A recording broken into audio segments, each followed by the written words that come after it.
1238મો શબ્દ મિત્રો દાવ. દાવને અંગ્રેજીમાં શું કહીશું? તો દાવને અંગ્રેજીમાં કહીશું two field, TO2FIELD, two field મતલબ કે દાવ. 1239મો શબ્દ મિત્રો દાળ. દાળને અંગ્રેજીમાં શું કહેવાય? તો દાળને અંગ્રેજીમાં કહીશું લેન્ટિલ સૂપ, LENTIL SOUP, લેન્ટિલ સૂપ મતલબ કે દાળ. 1240મો શબ્દ મિત્રો ભાત. ભાતને અંગ્રેજીમાં શું કહેવાય? તો ભાતને અંગ્રેજીમાં કહીશું બોઇલ્ડ રાઈસ, જેનો સ્પેલિંગ થાય BOILED, boiled RICE, rice, boiled rice મતલબ કે ભાત. 1241મો શબ્દ મિત્રો દુઃખ. દુઃખને અંગ્રેજીમાં શું કહીશું? તો દુઃખને અંગ્રેજીમાં કહીશું પેન, PAIN, પેન મતલબ કે દુઃખ. 1242મો શબ્દ મિત્રો દુખવું. દુખવુંને અંગ્રેજીમાં શું કહેવાય? તો દુખવુંને અંગ્રેજીમાં કહીશું two hurt, TO2HURT, hurt, two hurt મતલબ કે દુખવું. 1243મો શબ્દ મિત્રો દૂધ. દૂધને અંગ્રેજીમાં શું કહેવાય? તો દૂધને અંગ્રેજીમાં કહીશું મિલ્ક, MILK, મિલ્ક મતલબ કે દૂધ. 1244મો શબ્દ મિત્રો દોડવું. દોડવુંને અંગ્રેજીમાં શું કહેવાય? તો દોડવુંને અંગ્રેજીમાં કહીશું two run, TO2RUN, run, two run મતલબ કે દોડવું. 1245મો શબ્દ મિત્રો દ્રાક્ષ. દ્રાક્ષને અંગ્રેજીમાં શું કહેવાય?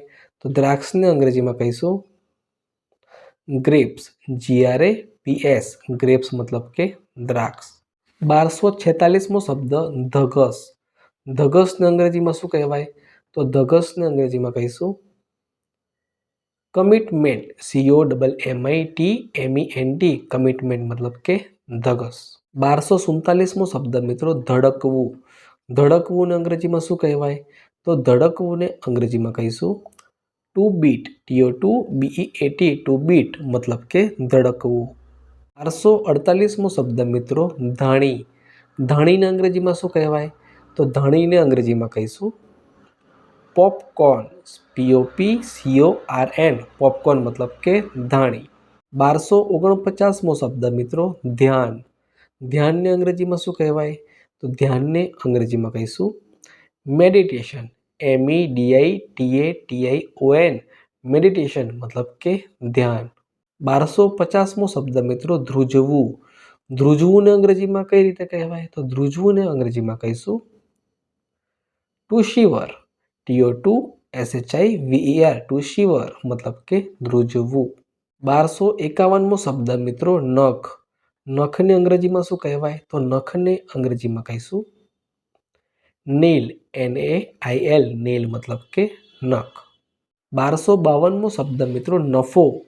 નફોને અંગ્રેજીમાં શું કહેવાય? તો નફોને અંગ્રેજીમાં કહીશું પ્રોફિટ, PROFIT, પ્રોફિટ મતલબ કે નફો.